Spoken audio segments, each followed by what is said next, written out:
Merhaba arkadaşlar, öncelikle hoş geldiniz.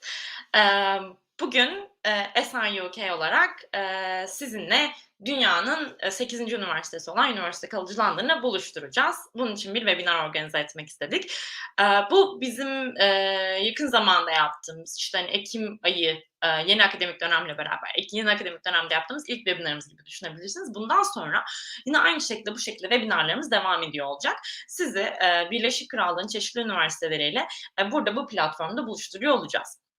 İlk olarak en sevdiğimiz üniversitelerimizden bir tanesi olan, çok iyi not ortalaması olan öğrencilerin girebildiği, eğitim kalitesi konusundan zaten hem Birleşik Krallık'ta hem de dünyada tartışılmaz bir kaliteye sahip olan şahane bir üniversiteyle başlıyoruz. O da University College London. Okul temsilcisi, aynı zamanda Türkiye Ülke Müdürü Laura Heiss bizimle birlikte olacak. Laura ile beraber bugün bir sunumumuz var. Bir yaklaşık 20-25 dakika kadar sunumun üzerinden geçeceğiz. Size üniversiteyi tanıtıyor olacağız.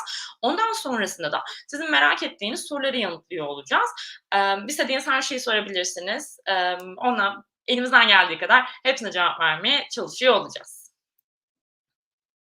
Evet, şimdi Laura'yı da bağlıyoruz. Laura da geliyor olacak. Hello, hi Laura, how are you? Hello, good afternoon, good evening, everybody. Fine, very well, thank you. Okay, well, Laura, actually, like, I have just done like the introduction and like what we are going to do today, and Yeah. we can just start with the presentation. Of course, brilliant. Thank you very much, Gizem. So good evening, everybody. Well, I think it's sort of 7:30 in Turkey, Azerbaijan as well, or possibly even later. It's 4:30 here in the UK, but it is dark and now very cold. So it's a pleasure to speak to you all today, this evening. Normally, I would hope to see people in person. I do visit Turkey, for example, and there are colleagues from UCL who actually do visit Azerbaijan. So we do try and reach out to students in person as well as virtually as well. But the presentation today, so I'm going to talk to you briefly really just about UCL, so tell you all about the university, and then we will also discuss the application process for both postgraduate taught and also postgraduate research degrees, because I understand in the audience tonight there could be both, so students who are interested in research and also taught master's programs. Okay, so first of all, so UCL. So why UCL? So what makes UCL such a well-known institution, not just in the UK, but globally as well? So UCL has a very high ranking, okay? So we're an incredibly competitive university. It's hard to get into UCL. We produce fantastic research. We attract the best students, and we're definitely looking for those students as well. But just in terms of our ranking, so as you can see there on the screen, we're currently ranked number 8 according to the QS World Ranking Series. That's actually for next year, 2023. So we're of course up there with Oxford, Cambridge, Stanford, and so forth. And in the UK rankings, UCL is always regarded as a top 5 institution.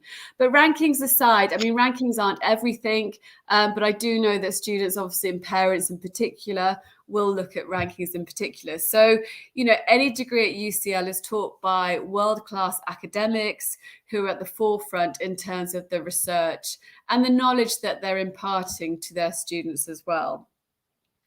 But, you know, I think one of the things about UCL that makes me especially proud to work at the university is the fact that what we do produce in terms of our research really does have a world impact. So we are really making a difference to everyday people's lives, both in the UK and around the world.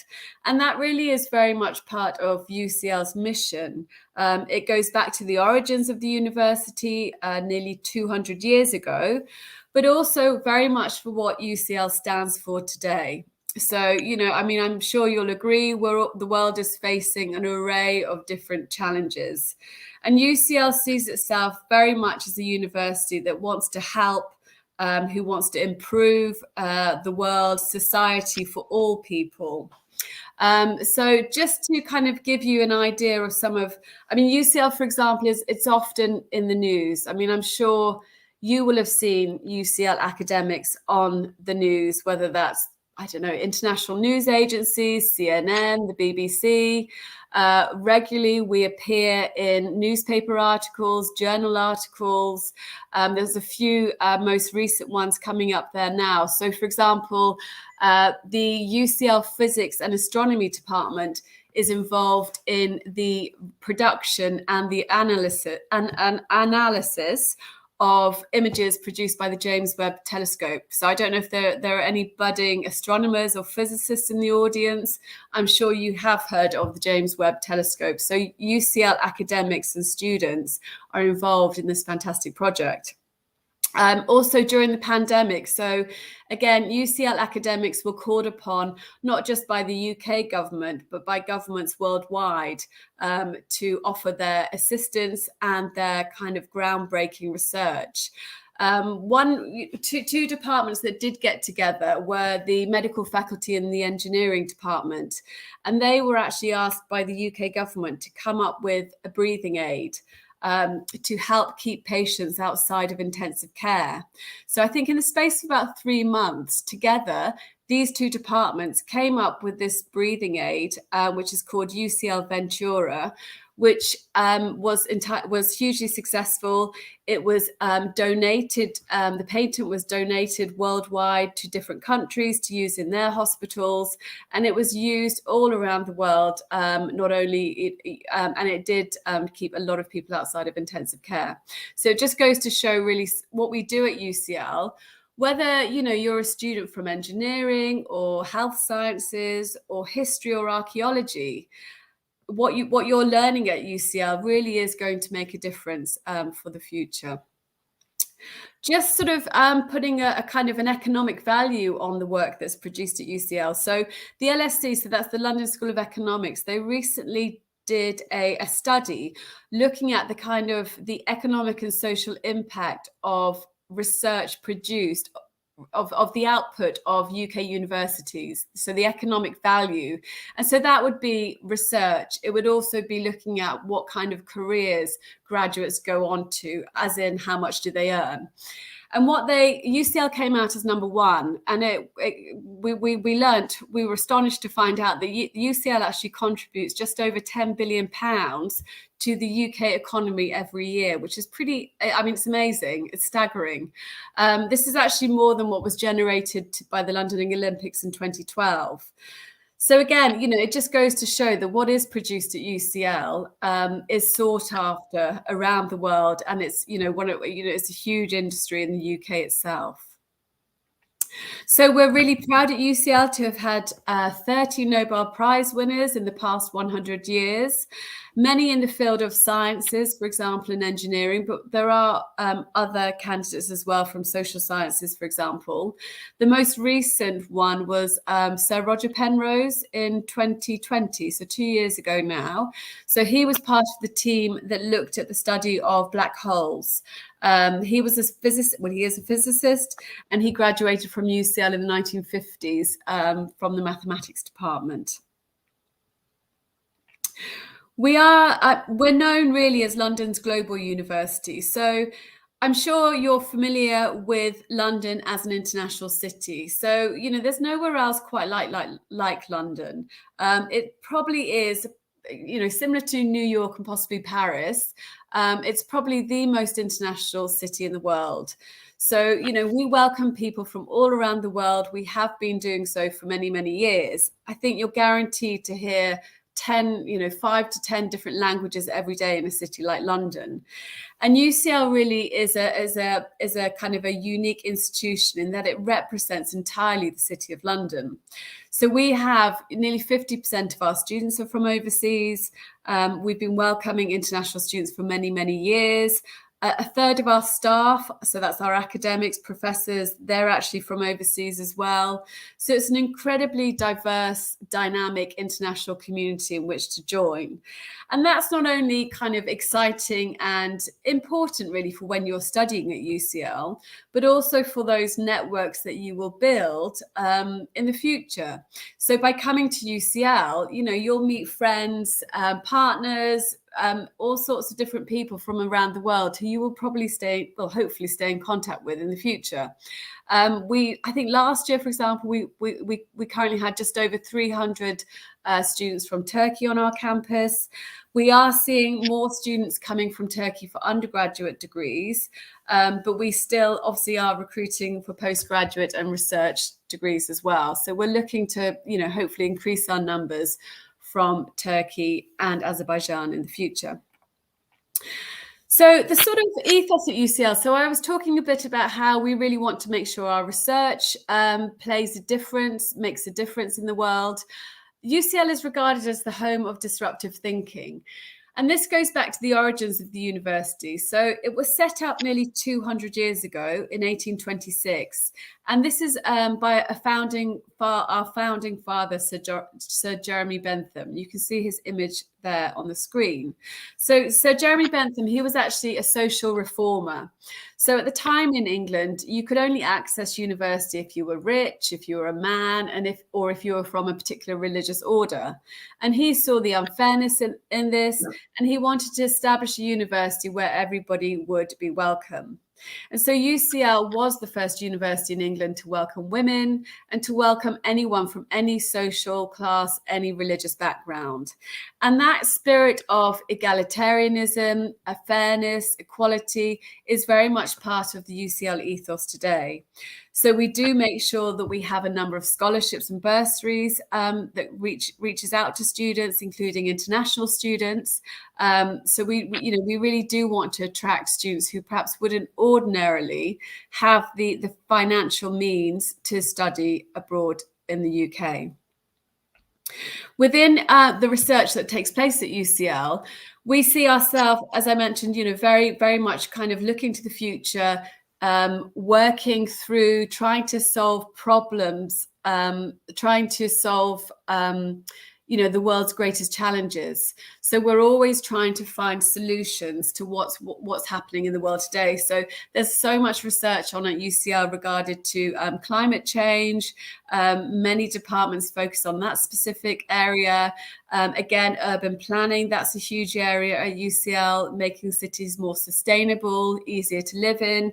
I know from Turkey, for example, we received many applications for architecture and urban planning as well. But what we do try and do at UCL is to make sure that the research that we're producing, so what you're learning, is relevant for future careers, that what you do gain from a UCL degree will help you in your career further. Okay, so what our academics are researching will filter down to undergraduate level, postgraduate level, and obviously research as well. So we have also recently, over the last couple of years, and particularly during the pandemic, been investing heavily in our buildings. So we actually now have 2 campuses at UCL. So we have UCL Bloomsbury campus, which is in central London. And then we also have a brand new campus, which opened this year, called UCL East. We also have a fantastic brand new student centre. Some of you hopefully you can see the image there on the right-hand side.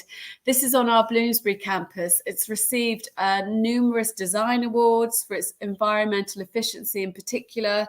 This is the student hub. I'm sure as a UCL student, you'll spend a lot of time in the student centre. This is really a place for all students to meet, and there's various learning facilities plus social facilities there as well.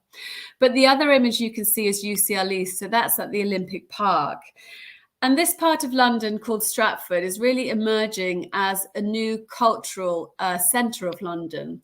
So there are plans over the next coming years to really create a very cultural academic environment where you will have UCL plus also the London College of Fashion, museums such as the V&A, the Sadler's Wells Theatre, plus also the BBC, are all going to be located in this one space.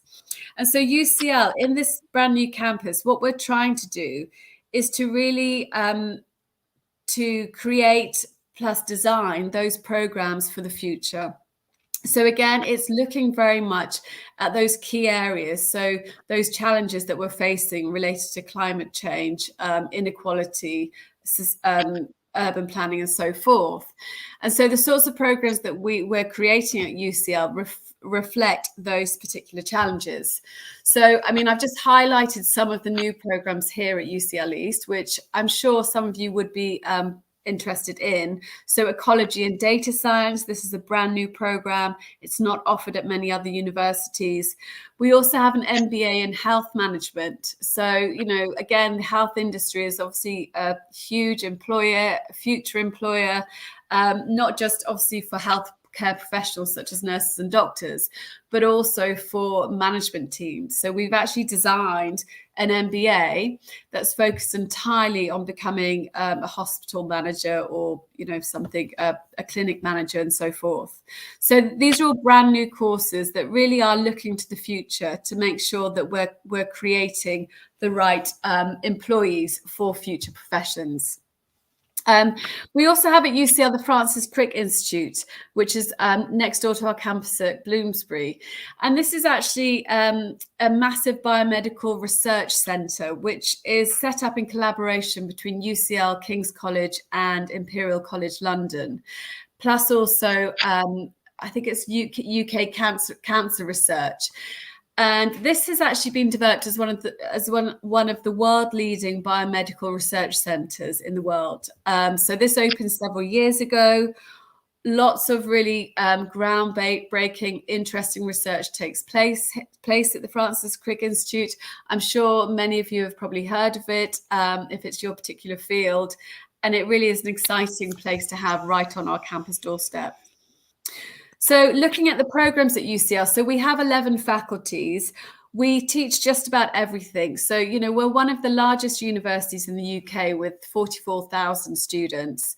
In terms of postgraduate programs, so taught masters, that is, we offer, I think it's just under 500 different programs. So that would be an MA or an MSc. Most of those programs are going to be 1 year. And then in terms of PhD research programs, we have, it depends on the particular area of research that you're interested in. But, you know, there's so many different departments within those faculties. You know, hopefully we would be able to find supervisors to match most of what students are interested in pursuing, particularly at the research level. Okay, just, you know, thinking about our Turkish applicants, as I mentioned, a lot of, I'm not focusing on, I don't cover Azerbaijan, so I don't have any data for Azerbaijan, I'm afraid. But for Turkey in particular, we do get many applications for architecture, urban planning, those sorts of degrees in the built environment, plus also engineering related programs. But I just wanted to highlight as well, you know, Turkey in particular, we see a lot of applicants coming to study law, politics, economics, management, for example, in the UK. UCL has these programs. You know, I think traditionally students have perhaps gone to other universities and have seen UCL as very much a sort of a science institution or architecture. Well, we do have, you know, amazing law programs, social science programs as well. So if any of you are particularly interested in those fields, you know, do consider UCL as one of your London universities alongside the other ones as well. So just looking a bit about life at UCL. So we're zooming in then to the campus. So as I said, this is the main Bloomsbury campus in central London. So, I mean, it's beautiful. This is kind of like downtown, central London. It's a really beautiful part of the city. You know, it's the place where you'd want to be if you are studying in London, okay? So it's very close to major transportation stations.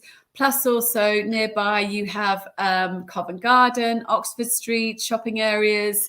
We also have institutions such as the British Library, the British Museum, right next door to the UCL campus, which are free access to all students as well, and the general public. And the part where UCL is located, it's very much a campus environment. Even though, you know, we are a large university, multi-faculties, we do still very much offer that campus experience, but in central London. So you are there on the Bloomsbury campus, where there will be the lectures, classrooms, laboratories, cafeterias, and so forth. There's also accommodation as well, very close by. So, you know, it really is a great part of the city in which to live. In terms of accommodation, so, we're very lucky at UCL to have such a large number of halls of residence. So we have about 26 halls for students. We guarantee accommodation for all of our international postgraduate students, which is brilliant. So you could end up living right next door to the campus, which does make life a lot easier. But I would say that London is a very easy city to get around. Some students might decide to live further out in areas where you might need to take the tube or buses. And again, there are student discounts that you get to take public transport. But London is a really good city to walk around as well. I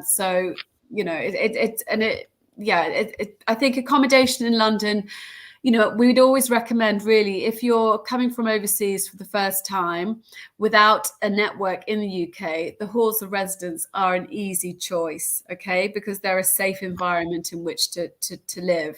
But some of you may already have kind of connections in London that you can tap into. Okay, so in terms of careers as well, so, in terms of visa access now, we're so pleased that now we do have the post-study work visa available for all international students. So that means anyone studying from Turkey or Azerbaijan, you can remain in the UK for 2 years after completing your degree, which is great. You don't need to have a job to get that visa.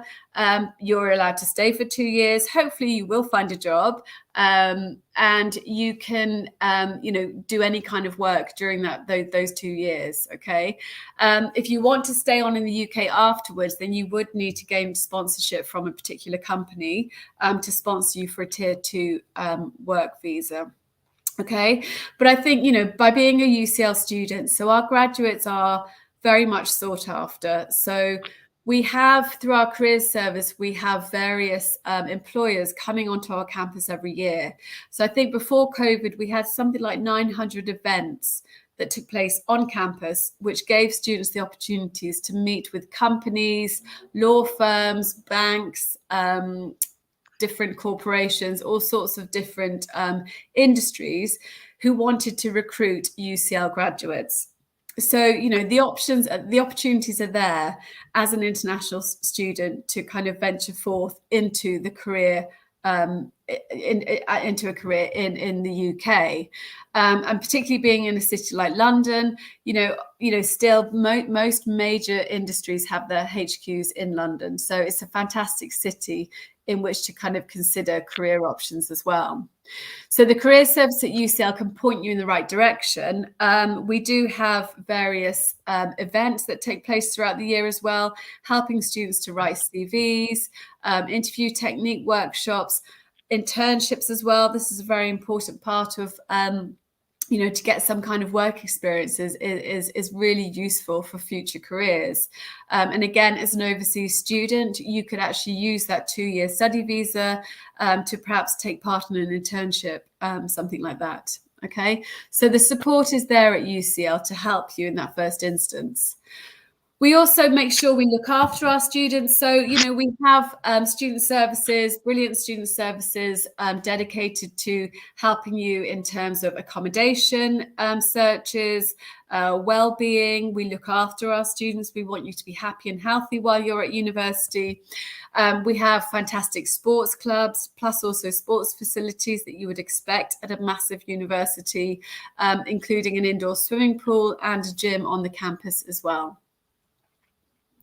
So looking at applications.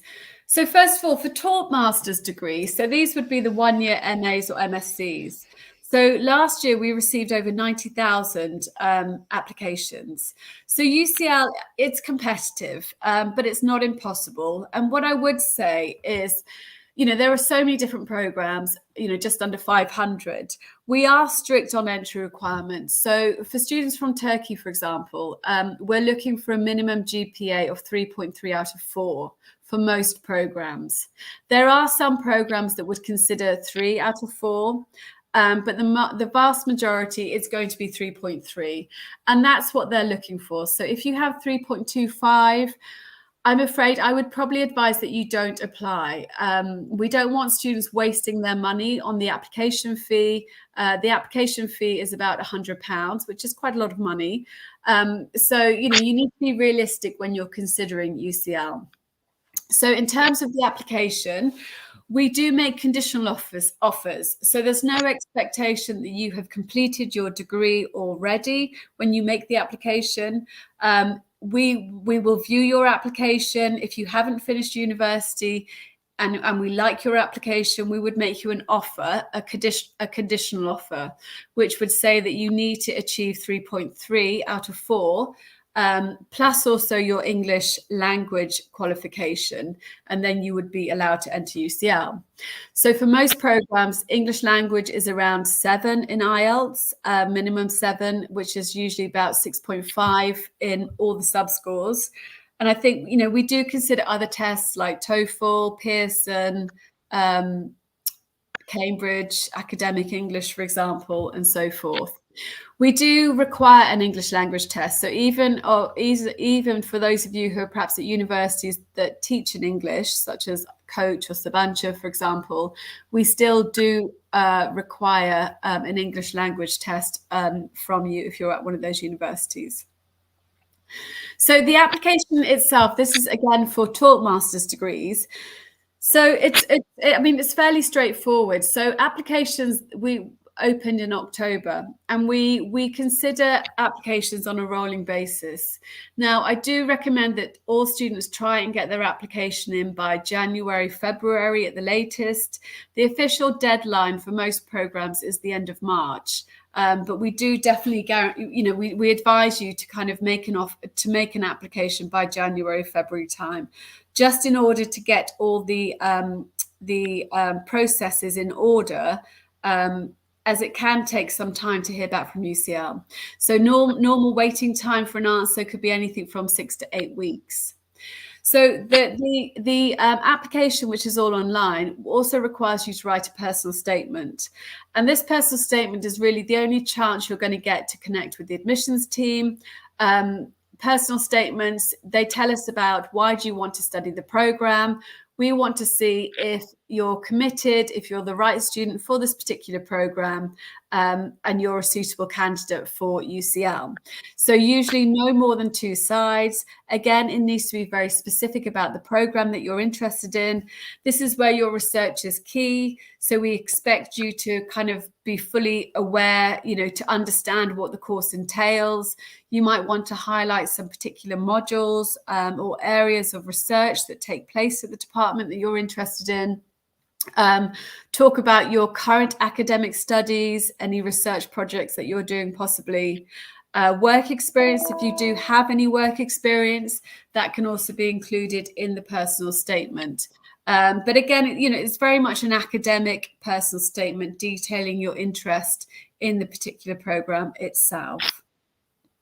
Okay, so, as I said, for some programs as well, there are GRE or GMAT tests as well. So again, the best thing to do is to have a look individually at different courses in the postgraduate prospectus, which is online, and you'll be able to see what admission requirements there are. So, and again, for architecture, you'll need to submit a portfolio, for example.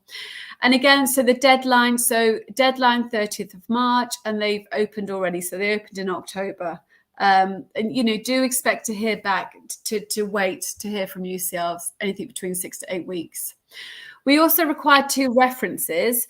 Now, for most of you who are still at university, these would be 2 academic references. However, if you've had relevant work experience, you might want to include 1 work referee, and the other one could be the academic. But these references, you only give us their email address. So we will contact the referee once we've received your application. And do make sure you kind of, you tell the referee to expect an email from UCL, because we have had instances in the past where this has really delayed the whole process. And we have had students who have missed the deadline because their referee didn't get back to us in time with the reference. So do make sure you're in contact with the referee, do make sure that they're ready and prepared to send that reference in as soon as they get that email. Okay, so just briefly about PhD applications for any of you who are in the audience interested in PhDs. So at UCL, we recommend that you try and make contact with an academic before submitting your application. So PhD applications, it's the same timeline as master's degrees. So again, opening in October, deadline is the end of March. In some cases, there could be extended deadlines to the end of June, but on the whole, it would be the end of March. And we recommend that you connect with an academic potential supervisor before making the application. So we have a portal at UCL. It's called IRIS, Institutional Research Information System. I can put it in the chat, or Gizem, I'm sure, can pass it on to you. But basically, you can start to, you key in your area of research, and then it will come up with the relevant papers, academics at UCL who are also working on that particular subject area. And you can get the email address and you can contact that academic directly. Contacting them in the first instance, though, would just be very brief. They're very busy people. They don't want a research proposal. They just want really a couple of sentences where you just sort of highlight what your intended area of study is. They can then decide whether it's something that they're able to assist with, to supervise, or they could then pass it on to a colleague, okay? But do try and make that connection in the first instance. I would always recommend that you do try and do that. In terms of the application for PhD, you do submit a research proposal. So again, this is a fairly, it's a detailed piece of work. So there are guidelines on our website detailing about what's required in the PhD proposal. I'm sure many of you are probably familiar with this already, though, if you are considering a PhD. We do have specific PhD programs as well. And again, I would suggest looking at the research degrees that come up on the prospectus online, and you can see what fields we actually offer. But if your area of study doesn't come up in one of those specific fields, that doesn't matter. It's not to say that we don't cover it at UCL, but the best thing to do is to look at the IRIS research portal, and you'll be able to see the academics who are working on that area. So scholarships, I'm really pleased to say we do have a brand new scholarship at UCL called the UCL Masters Global Scholarship, which is for all international students. It opened last year. It's based on financial needs. So it's for students who wouldn't ordinarily be able to afford to come to the UK. We did last year have a number of Turkish students who applied for this. For the undergraduate scholarship, 2 students from Turkey received the full award, which was fantastic. So, some of you might want to consider that scholarship. Again, all details of different scholarships are available on the website, the UCL Scholarships Finder page. We also do obviously work with the Ministry of National Education in Turkey. So we have a partnership with them. Some of you in the audience might be considering MEB scholarship. So we, every year we have really at least between 10 to 20 scholars from the Ministry of Education in Turkey coming to UCL. Jean Monnet Scholarship. I hope some of you have heard of this brilliant scholarship. So the Jean Monnet Scholarship is actually an EU-funded scholarship, which we were really fearful, obviously the UK is not in the EU anymore, and we were expecting for it to end for the UK. However, I have been told by the office in Ankara that it's continuing for next year, which is brilliant news. So do please consider the Jean Monnet Scholarship as well. It's a fairly rigorous process to get one of these scholarships. But, for those, again, UCL applicants, every year we receive at least 2 to 3 students who have been awarded the Jean Monnet Scholarship. It's a great scholarship. So it's fully funded for 1 year, either for a master's degree or for 1 year of research study.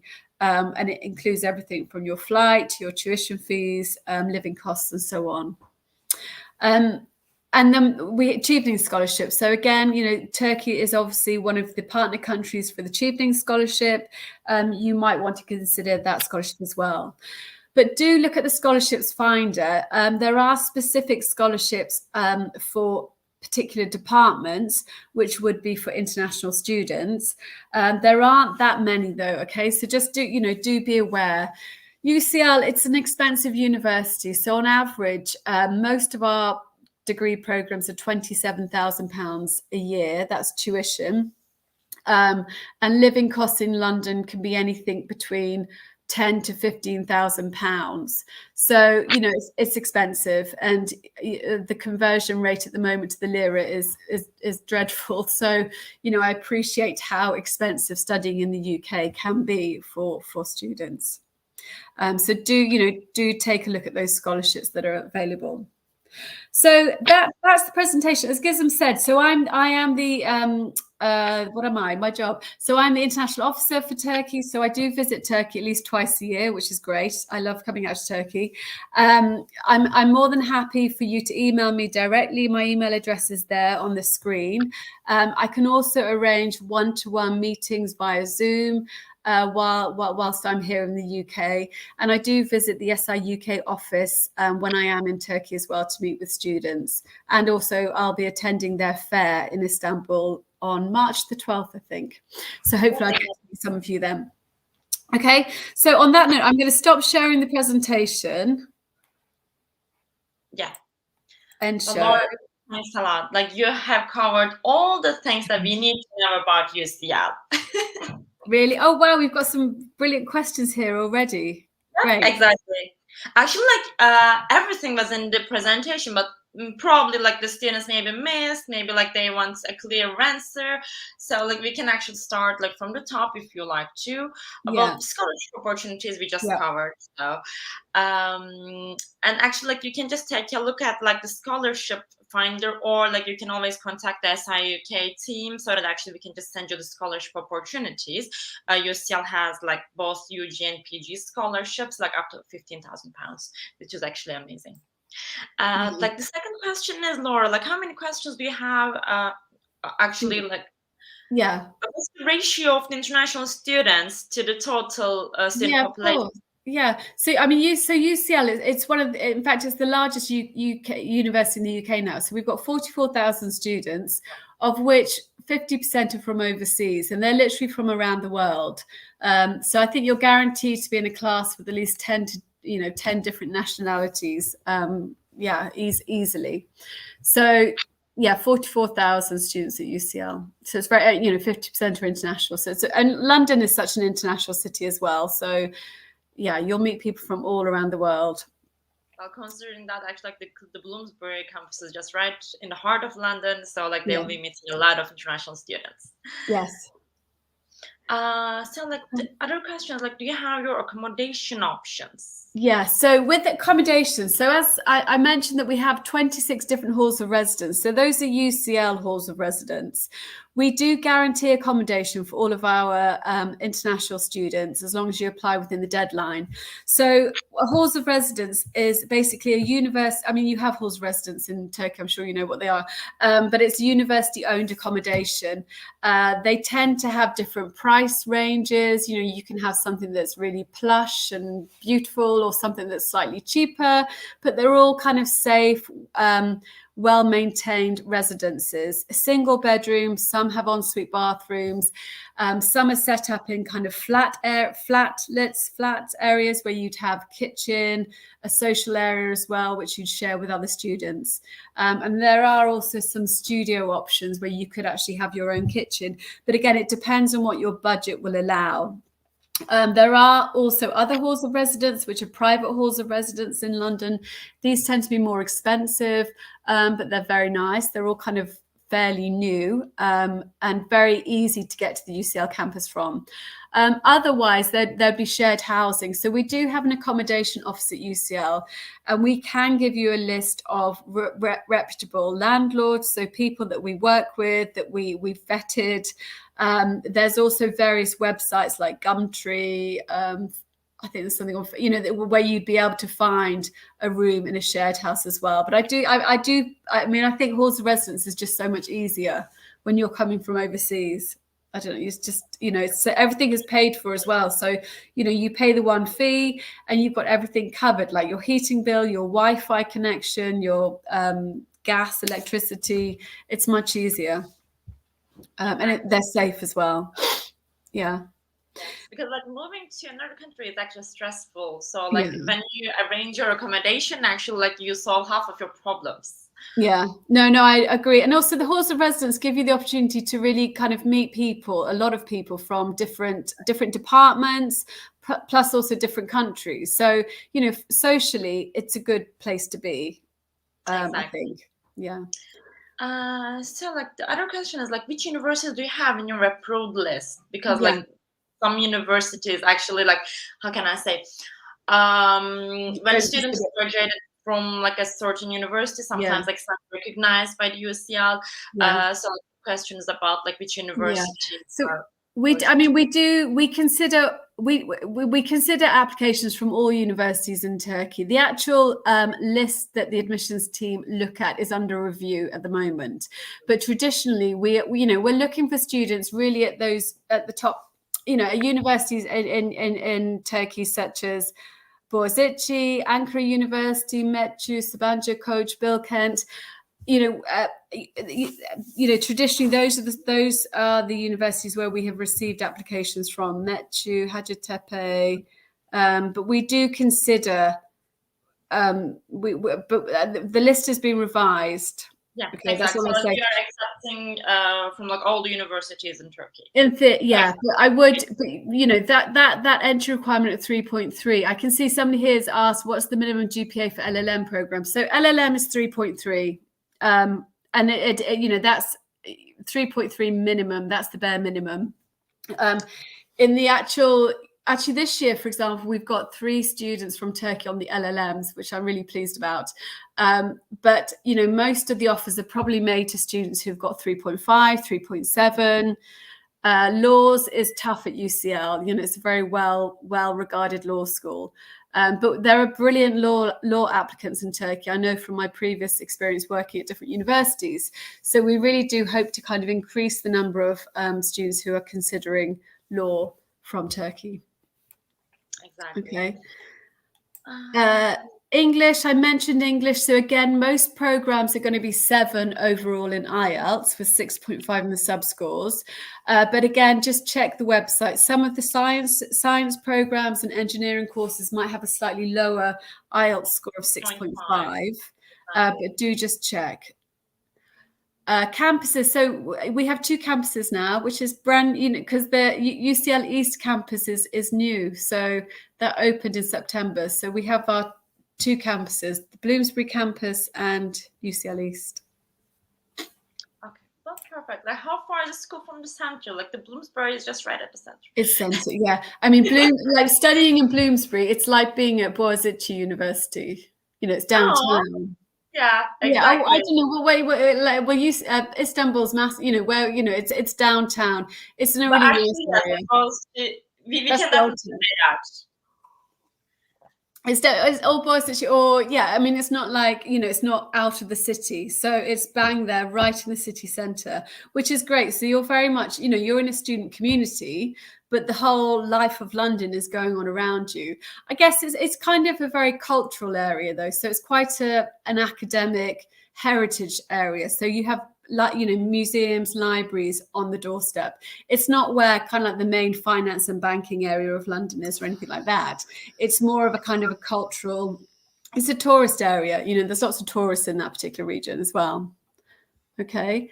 Yeah. How about like the new campus? Like what's how long it takes to reach the center? So the new campus is in Stratford, which is East London. So I mean, to get to the centre, it would take about an hour on public transport. It's quite a long way. Actually, London is quite normal. Like it is like Istanbul. Though. Yeah, I mean, so it's the same as Istanbul. So it's like going over to Anatolian side, to like I don't know, Sabancı University or something. It's a lot, it's a long way. But there are good transportation links. Yeah, yeah. You know where Sabancı's, you know where Boğaziçi's, you can do, you Miles can away. compare. I just admire this. Well, how I know I've been there. Well, it's farther, that one, isn't it? Yeah. So that but you can easily get there. And the UCL East Campus, it's in this kind of like brand new part of the city, which over the next 10, 20 years is really going to be seen as kind of a new, cool, trendy part of London, where we will see all these new graduates, new ideas, new companies, new businesses starting. So, it's not just UCL who are there, it's all these other cultural institutions, plus also London College of Fashion, which is an amazing fashion college. University of the Arts London is also going to be there. So it's going to be a pretty cool space in the future, but it's not central London, it's out. It's way out. Yeah. It's just 1 hour. It's not. Yeah. So like the last question is like, how do you support your students on finding a job during and after the program? Yeah. So during the program, while you're a student at UCL, you will always you're a member of the University of London Careers Group. Okay. So there's a careers service at UCL. You have access to all of their facilities, the information they provide, and the sorts of information they do provide. They will announce job announcements, so they can point you in the right direction to finding a job and an internship or some work experience. Okay, they're not going to find that job for you. So the emphasis is very much on you being proactive, going to the careers service, looking at their website, joining any workshops that you think might be helpful for you, like writing your CV, for example, how to write a CV for a UK audience. Those sorts of things are really important. Interview techniques, all these sorts of things that sound really obvious, and I'm sure you've already done before, perhaps at undergraduate level, but to be able to do again at graduate level, the careers service can offer that. So, as I said, we have many employers coming to UCL, so they will be in contact with the careers service. They will be posting particular positions. So all of that information is there for you, but you do have to be proactive and getting it yourself. And as I said, that 2-year work study visa is now available for all students. You have to apply for that. You have to have completed your degree, successfully completed your degree, paid all of your tuition fees to the university, and then you can then apply for the 2-year graduate visa. Yes. Well, thanks a lot, Laura. No, you're welcome. Actually, I think, we have answered all the questions. Thank you so much. This was really helpful. I think all the students have actually they get to know the UCL better, and they know everything about UCL. And do you want to say anything to the audience, to the students? I think that's everything. Just as I kind of reiterated, please do feel free to contact me directly. So actually I'll just put my email address here. And I don't know whether you want to join our mailing list. I'm sure, Gizem, you'll be able to share details of students' names and emails with me afterwards, because we do have a lot of, it's a good idea to be on the mailing list of UCL. You can always delete it if you want to, but we do have lots of events online, okay? Particularly focusing on particular departments where they will talk about their degree programs. And again, it will just give you an insight into what's happening on that particular program and ideas for what to write in that personal statement. So I would definitely kind of sign up to the mail outs that you receive from particular departments. Okay, it'll just give you more information about particular degrees. Exactly. Okay, but other than that, I just hope, thank you very much for coming along to the session today. Hopefully one day I'll meet some of you in person. But I appreciate your time, and thank you very much to Gizem and her team at SIUK. So really, thank you very much for hosting me tonight. Oh, thank you. It was our pleasure. You're welcome. I'm going to switch back to Turkish and say goodbye to our students. Okay. Arkadaşlar umarım, sunumdan gayet memnun kalmışsınızdır. Hani, aklınızdaki bütün sorulara yanıt olmuştur. UCL hakkında öğrenmek istediğiniz her şeyi öğrenmişsinizdir. Tabii ki de biz UCL'in Türkiye'deki temsilcisi, Türkiye ve Azerbaycan'daki temsilcisi olarak sizin, bütün sorularınızı yanıtlamak için, buradayız, ofislerimizdeyiz. Her zaman için bize e-mail atabilirsiniz, ofisi arayabilirsiniz, Instagram DM'den yazabilirsiniz. Herhangi bir SIUK danışmanı size, son derece iyi bir şekilde yardımcı olacaktır.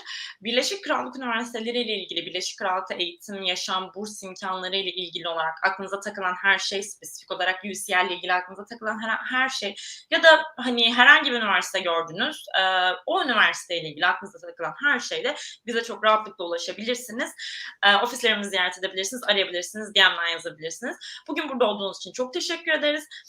Maillerinizi kontrol edin. Bu şekilde webinarlarımız devam ediyor olacak. Bunların hepsinden faydalanmanızı diliyoruz. İyi akşamlar dileriz. Görüşmek üzere. Bye. Bye bye.